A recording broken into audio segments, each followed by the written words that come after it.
Kanıma dönmez Karadağ, ayrılık yok.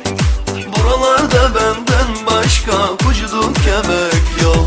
Hani bizi tanıştıran mutsuz kenar ortada yok.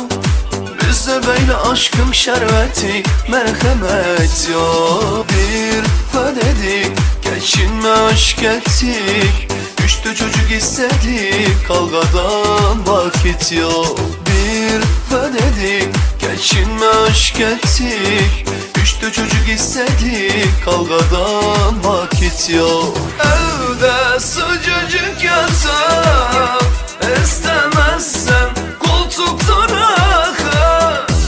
Yeter ki yanımda kal, ya da bizi baştan yara.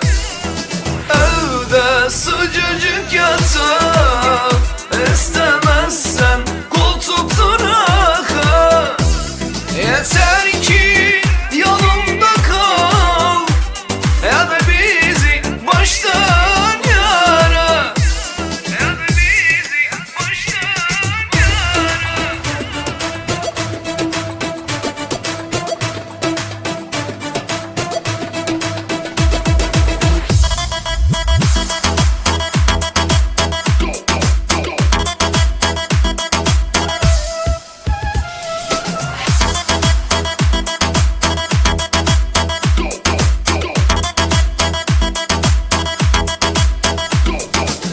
Kanıma dönmez Karadağ, ayrılık yok.